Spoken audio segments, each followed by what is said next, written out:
Hey everybody, welcome back to Bar Run Forge. It is Troy and we've got a review video for you on this brand new welder. Stick around. This welder was sent to us. We were actually asked if we would do a review on this welder. It's not a sponsored video, but they did send us this welder. This is from Bestarc. This is the Bestarc MIG145 and this is what they call the 9th generation. This is a multi-use welder and it can do MIG, solid core, and it can also do flux core wire. It can do stick, and it can also do TIG welding. This is a dual voltage welder as well, and we're going to take a look at it. We're going to do a quick unboxing and just see kind of where it's at as far as what it's going to be for us as far as use goes. We're going to put it through its paces and just see what kind of welder this is.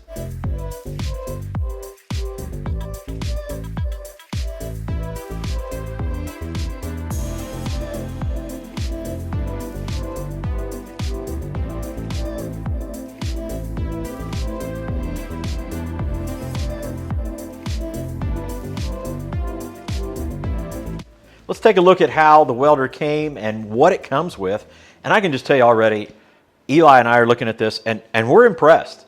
I mean, first and foremost, this thing came out of the package. I just grabbed a hold of the handle. It had the cord and it had the MIG gun already in, wrapped up in plastic. Talk about simple on the unboxing side.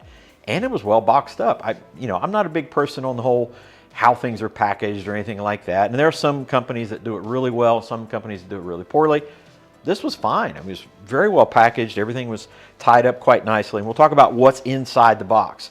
And it's kind of amazing that this little box contained everything that's in here. As we said, this is a multi-purpose welder, multi-function welder, which means it can do solid core, flux core, or flux core wire. They include a package or a spool of flux core wire, so you can go straight to welding. This is such a cool thing about a machine like this, that you can pop the top on this, feed the wire in, and weld. And it is adaptable to 110. So this is wired up as a 220 welder. You can connect the adapter and go straight into any 110 outlet. I would suggest probably a 20 amp, just to do any kind of, and you do those two things, you're ready to weld. And then we talk about what we'll probably be using it for is solid core, or MIG, metal inert gas. That's what MIG stands for. And they include a 0.8 millimeter set or spool of wire and tips for all three sizes of MIG wire. And it has the 0.8, which to us is, as we know, is an 030. So we'll install the 030 tip on the MIG welder. We'll install the MIG wire.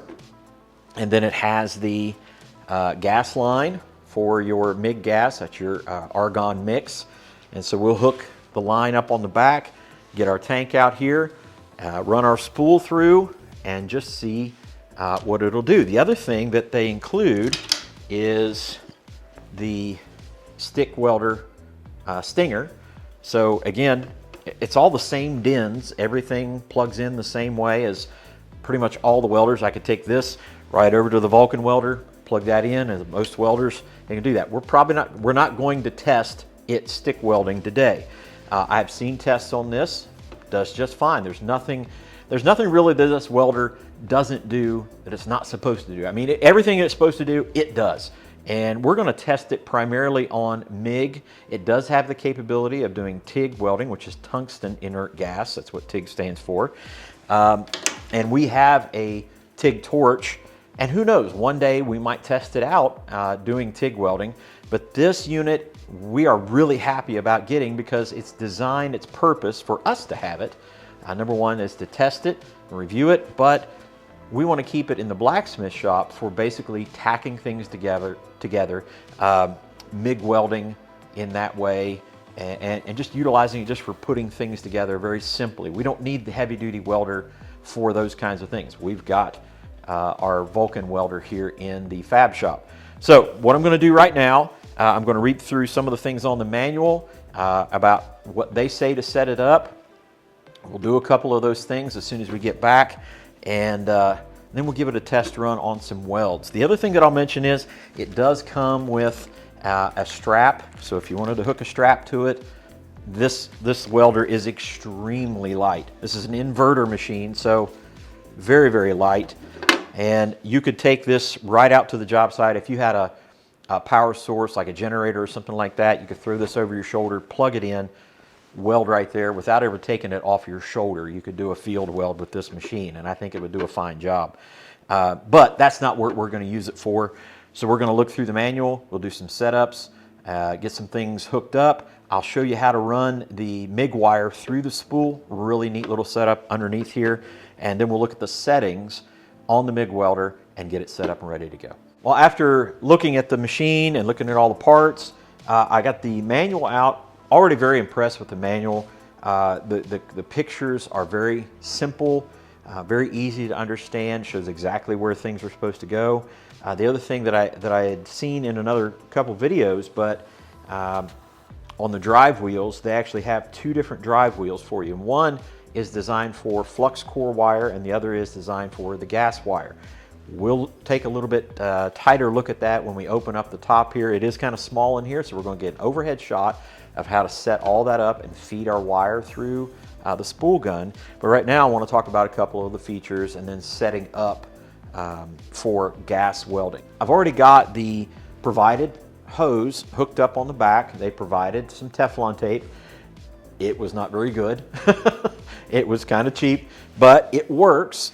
I've already got it hooked up to the bottle. If you need to know how to do that, I'm sure there's plenty of other demonstrations about how to do that, but there's also an illustration here in the book as to how to set up your gas tank and your gas line. Our gas tank already has, our argon tank already has a regulator on it. You'll need a regulator on your tank to be able to do this. While I was hooking this up, I found out something that I was hoping was not the case on this machine, that it kind of is a pet peeve of mine when it comes to welders. The power button is on the back. And I'm not a big fan of that, but it's a small unit, so it's not like you're crawling around behind it and turning it on. And I think that does save space on the front, which has, you know, really kind of small area up here. And the display is really nice. We're going to plug it in and show you kind of some of the features on that in just a moment. So setting it up for solid core or gas welding, MIG welding, the illustration on the book tells us that this is a negative ground or a negative earth kind of welding. So taking our ground clamp, and I'll take a look at it real quick as far as the quality goes. It is on the lower end, but it does have the copper webbing in between the two. This is going to ground. This is going to do exactly what it's supposed to do. It's not the high quality. If it's something that really bothers you, again, these DINs are the same. You can find tons of them out on the internet, Amazon, all kinds of different places, and your welding stores. So what we're going to do, we're just going to take that DIN. This is so simple. We line that up into the negative port, twist it, lock it in, and then what that means is, because this is a multifunction welder, you have to choose where this goes. This is either a positive ground or a negative ground. This is a negative ground, which means we then need to make the welding gun the positive, and that's what this does. So now our gun is set up to positive ground or negative ground welding, and for MIG. So we've got our ground clamp, we've got our MIG gun, and that means at this point all we got to do is feed some wire through here and start welding. So let's take a look inside. Nice fasteners to the top. This is a top loading, which I kind of like. You know, most MIG welders, you got to flip up this door on the side, and it's always kind of awkward. Sometimes it falls down, but this is a nice little setup on top. Because it's an inverter welder, it can really take up a small amount of space. We can put this up on top. Now you notice I've already taken out the drive wheel, and the reason for that is they provide two different kinds of drive wheels.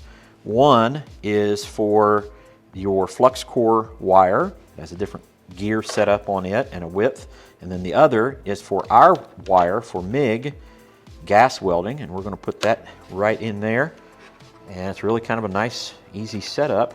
Just twists and locks into place. Now you want to make sure you do that before you start feeding your wire in, because otherwise you've fed it in there, you'd have to feed it back out and then change those wheels out again. Just be a little bit of a hassle. So what we're going to do, we're going to take the top off of this. We're going to get our provided, again, such a cool thing. They provided this solid core wire for us. Again, you could grab this welder and weld. This is so cool about this machine. So what we're going to do is we're going to take this top off of here. It's just spring loaded. And unscrew that. Set that down. Now the key to this is you don't want the rat's nest. You can very easily make this thing turn into the rat's nest or bird's nest, however you want to say it, really quick. So you want to keep hold of your wire. The other key to this also is to feed your wire in this direction. So you want that wire spooling around to the feed system. So you need to keep your hand on it and feed that in there. As soon as I get that through there, I'm going to put this top back on because it actually adds some tension to the wire so it doesn't backfeed on you. And that part can be a little tricky. This went in pretty smooth. I'm going to back that down, lock that into place, still keeping my hand on the wire. Put our spring-loaded top on. There's the spring, the washer, and the nut. There are some easier systems out there, but this is pretty simple.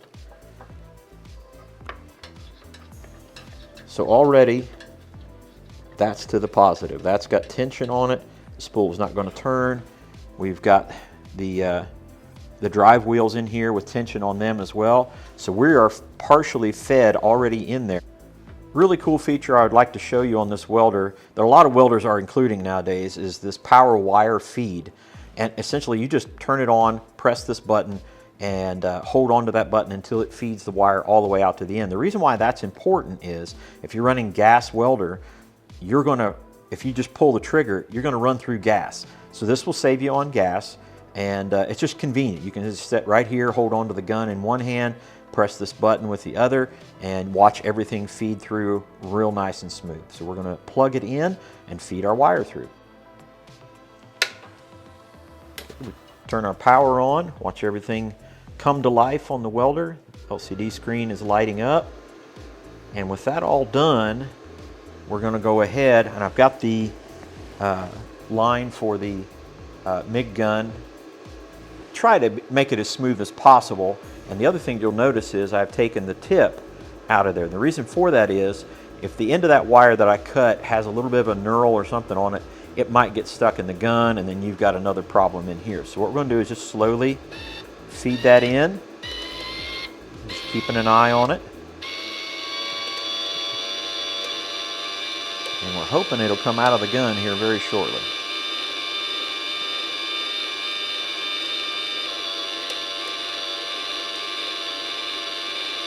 But there it comes.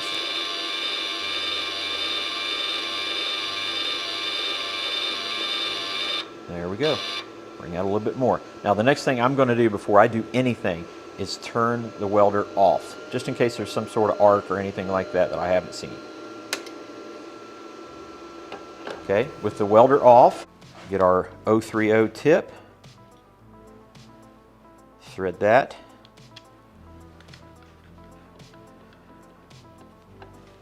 thread the tip on. It does provide this little tool, little wrench for your tips, and let's see here, see how that works. Well, get the right one, or I can just tell you I'm not a big fan. But it worked. So we put that on, then we'll put our nozzle back on. And I will say that the nozzle was on very secure. We'll clip a little bit of the end of that off, and we are ready to weld as soon as we get all our settings in place. Well, with the wire fed through the machine, we've got our ground clamp on our fixture table. I've got a couple pieces of steel here. We're basically just going to run through some 3/16 and some 1/8 inch. We're going to, of course, do those angle welds where you can weld into a corner. We're going to do a fill weld to fill this crack, and then we're just going to throw a bead down the center just to see what it looks like. Now, if you'll notice, I have not cleaned up any of this material, and I'm doing that on purpose. Yeah, I'm gonna kind of put it to the test, and the reason being is we don't always have clean surfaces if we're out in the field and things like that. So I want to go ahead and run it just like this steel is. So let's turn the machine on and get our settings set. The one way we can do that is we have this chart on the lid. So we've already looked at the chart and we see that we need to set it to 19 and 100. So we're going to turn that on. One of the things you'll notice already, this thing is quiet. These inverter machines are so quiet. So as we're looking here at the welder, we're going to set ourselves to, you can see there's MIG, TIG, and MMA, which is your stick welding. So that's already set for us. We're on gas. You can cycle through to gas and gasless. You can cycle MIG, TIG, and your stick. We're going to go with MIG. And over here we can go with 2T and 4T. And the reason why there's 2T and 4T is there you can pull the trigger and it will feed until you pull the trigger again. Or you can set it to where you can hold on to the trigger the entire time. We're going to hold on to the trigger. Everything else seems to be pretty well set, so we're going to set to 19 and 100. I believe that's what the setting said. This is really intuitive. It's really easy. All right, there it is. Now, the one thing about this machine is it's got a standard setting. You can't really adjust away from speed and amperage. That's one setting. It would be kind of nice to have another dial to kind of adjust it, little micro adjustments as well. But that's the setting. It's already set. You don't have to do anything else. So now that we're set, let's do some welding.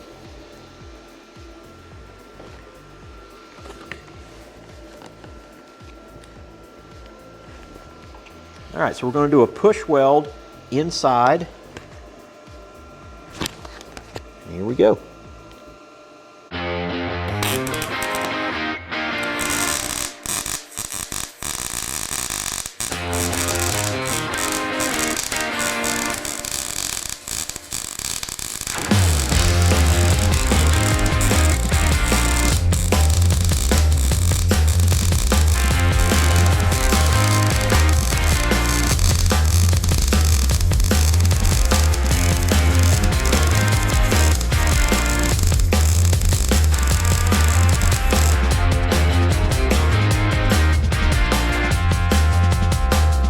All right, there's our first weld, and I gotta say, right out of the box, I know that first little bit was probably not great, but we had no gas coming through yet. We had to allow a little bit of gas to come through, but that first weld, really, really like that.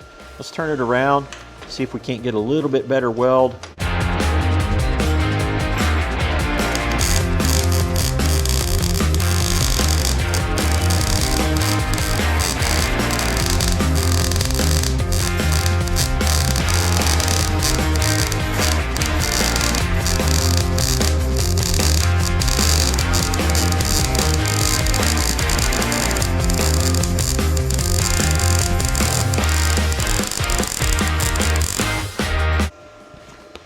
Boy, look at that.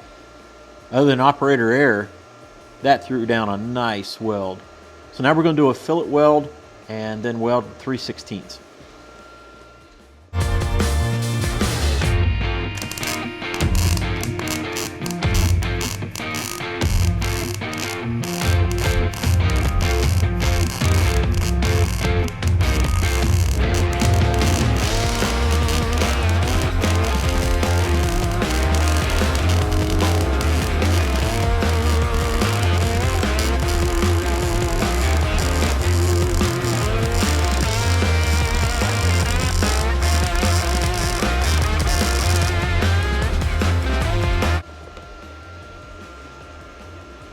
Tell you what, for 030, that looks pretty good.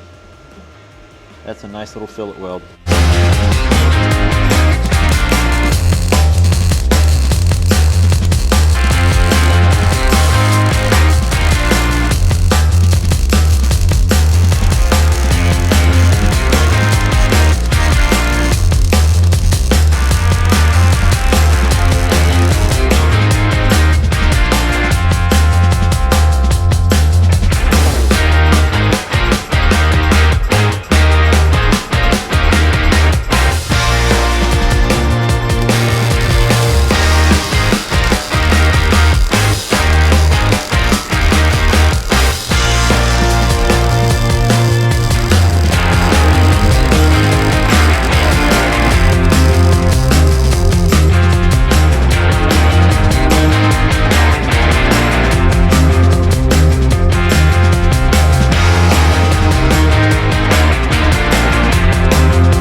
let's talk performance. First of all, we didn't go any further than 3/16. We didn't go quarter, half, or any of the other.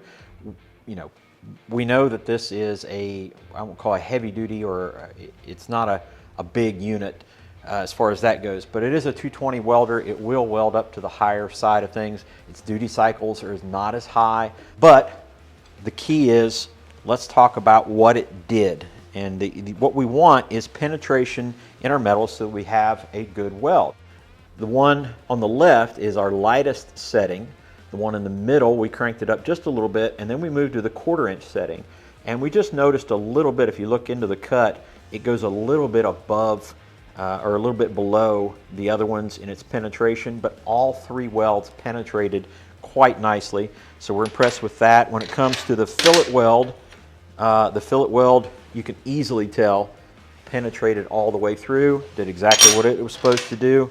And then on our inside corner welds, we can see very clearly that it got penetration all the way through and into the metal. You don't see any gaps, you don't see porosity, you don't see any of the issues that you would with any other kind of bad weld.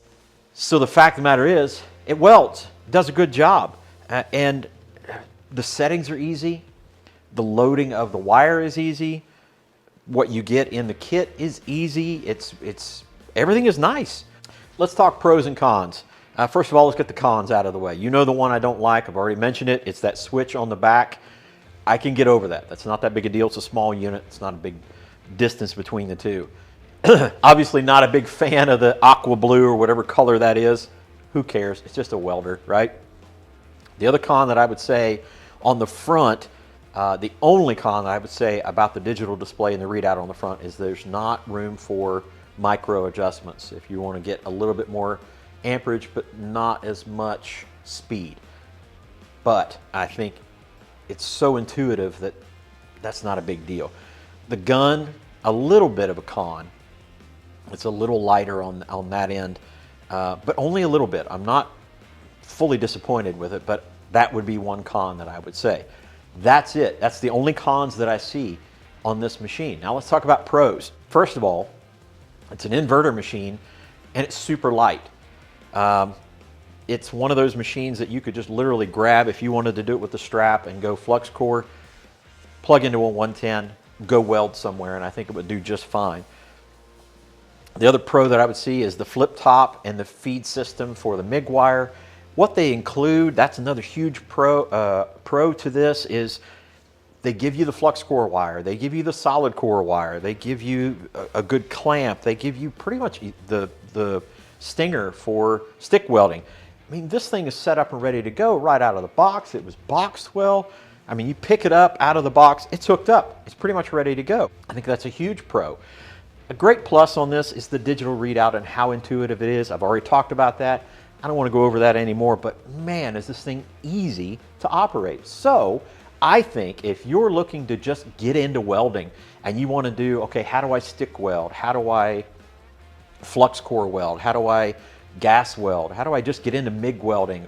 Or we haven't run it with TIG, but okay, I just want to TIG a few things, maybe put some exhaust together. The only downside of this is not an AC/DC. This is only going to be DC on the TIG, so you can't do aluminum. But as far as that goes, you could go TIG with this thing on steel or stainless, and I think it would be just fine. Now let's talk about one of the big pros about the Bestarc MIG145 9th Gen. I'm going to say it this way. The biggest pro on this is price. As of this recording, I think, if I understand correctly, the current price on this machine right out of the box the way it is about $179. $179. And you can be welding. You don't have to have anything else. You grab a hood, a helmet, a little bit of PPE to make sure that you're protected, and you're welding. It gives you a great way to start in on welding. The book is very clear about how to set things up. The chart on the back is pretty good about it. I mean, this thing's ready to go. I think all in all, if you're going to want to get into welding and you want to get in on the cheap, the Bestarc MIG145 9th Gen is the way to go. Well, that's our review on the Bestarc MIG145 9th Gen. Man, what a great little machine. Guys, thank you so much for joining us. We hope that you'll join us on every single one of our videos. Make sure you check us out on all the social media and also on our website. That is www.barrunforge.com. BARRUNFORGE.com. God bless you guys. We'll see you on the next one. Take care.